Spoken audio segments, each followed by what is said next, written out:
This is Ryan Elliott for Boxing Social in association with Betfred. Delighted to be joined from across the pond this evening by esteemed trainer, Hall of Fame inductee, James Buddy McGirt. Buddy, it's been a while. How are you? Okay, how you doing? I'm very good, thank you. Busy times for yourself. Obviously, we had some big news about yourself in the UK as well yesterday, sort of start doing the rounds. You've linked up with Callum Smith, former world champion Callum Smith, one of our bigger names over here. So let's start there. How did this link up all come about, buddy? When I was over there training Chisora, his brother Paul gave me a call. I mean, me and Paul are really good friends, and I used to train Paul. And so I jumped on the train one day and went to Liverpool and spent a couple of days there in Liverpool with them, and here we are. And since Callum sort of came over, how long have you had in the gym together so far? How long have you been actually? Well, he got here, we started Monday. On Monday, lovely. Now, with Callum himself, that's not a very long space of time to be working together. You mentioned you had a bit of time in the UK together as well. What have you made of what you've seen of Callum so far in the gym, and what are the little things from what you have seen that you've been trying to tell him in these early days? Well, really, each day I just look at little things, and then by the end of the week I'll have more of a idea of what I really need to do, with him, and then I'll just start working on that next week. Because we add a little more on each day, but each day I see something different. So I just got to take it one step at a time. Callum was obviously world champion. We saw him fall short in that fight with Canelo Alvarez last time out, but he is one of our bigger names over here. How much had you watched of Callum in the ring prior to sort of discussing linking up in the past, buddy? If you want to know the truth, I've only seen Callum fight once. I didn't see the Canelo fight. I didn't see that. So I'm not going to lie to you and tell you I saw it because I did it. But I seen him fight once. I can't remember who he fought, but he walked right through the guy. He blasted him. So that was all I saw. I never really saw him. And now that I have me in the gym, I got a first-hand look now, or one-on-one. So it's even better than watching on TV.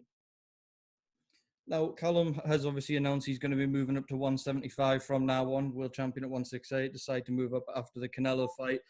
Do you ideally want one or two fights together maybe before he does push on for that shot at a world title? Honestly, my thing is I'm going to, how can I put this? Take it fight by fight. You know what I mean? I'm not going to say 3 fights, 4 fights. I'm just going to go fight by fight. I don't want to put the cart before the horse. And in that short space of time, I know you said you've only actually seen him fight in a ring once, but you've had a little bit of time around the gym with him, etc. What about Callum impresses you of what you've seen of him? What attributes impress you? He listens well. Like if you ask him to do something, he'll keep trying it until he gets it. He won't just do it once and move on to the next thing. He'll keep trying it until he feels comfortable and he gets it. Now, buddy, I wanted to ask you about another UK fighter. You mentioned there you did obviously come over to work with Derek Chisora, came over to the UK. I just wanted if you could reflect on that whole experience for me, what it was like coming over, what it was like working with Derek Chisora as well. When I came over and I seen everything was on lockdown, I was like, it's going to be a long month. But I got to honestly say that Derek and his team took really good care of me. So it didn't seem like a lockdown. You know what I mean? They took really good care of me. So I have no complaints. Derek's a great guy. I love him. Like a brother. He's a great guy. His whole camp, they treated me very well. Now, Derek, of course, intends to fight on. He has parted ways with David Haye, but he does intend to get back in the ring as well. Are you open to working with Derek in the future if that's something? Of course, man. Anytime. Derek's my man. Anytime. Now, buddy, I just wanted to ask you about a couple of other fighters. Firstly, we had Alimkhanuly Alimkhanuly back in the ring last month. Good win over Rob Brandt. Yes. Incredible fighter it looks you've got on your hands at 160. He also called you the best trainer in the world. Firstly, going back to his performance, what do you make of it? You must have been pretty happy. Listen, that kid has all the talent, man. He's the real deal. As long as he keeps his head on straight and given the opportunity, he will be a champion at 160 without a doubt. And then go up to 168.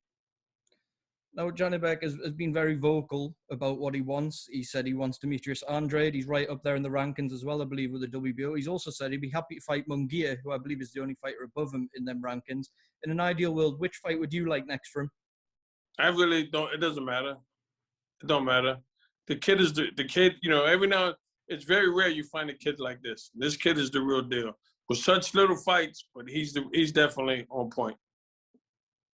And also we had Adam Lopez, buddy. Last time out, we saw him in a brilliant fight with Isaac Dogboe, majority decision loss. An absolute thriller by all accounts. I enjoyed staying up to watch that fight.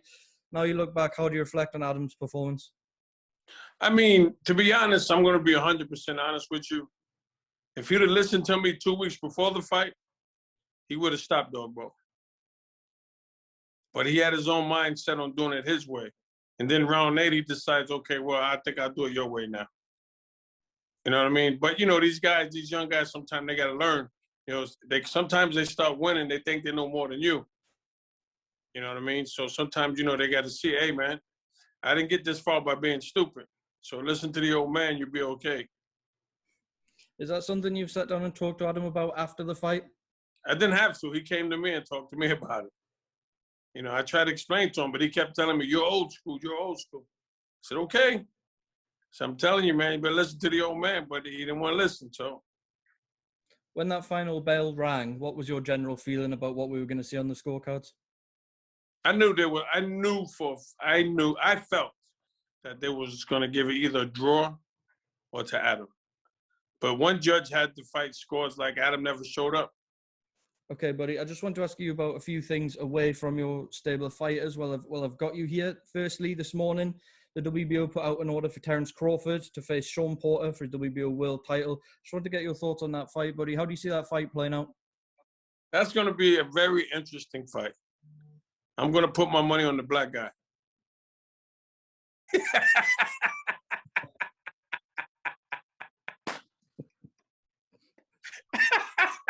See that?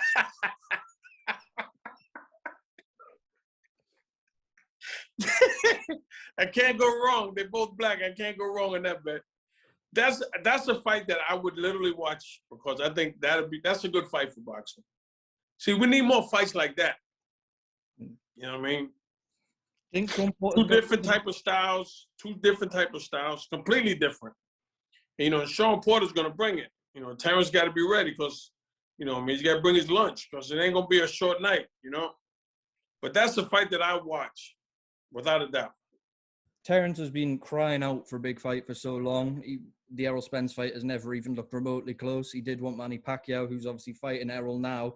Now that he's got someone so live in front of him, such as a Sean Porter, do you think we're going to see the best of him? Yes, he's gonna have to bring out the best of him to beat Sean Porter.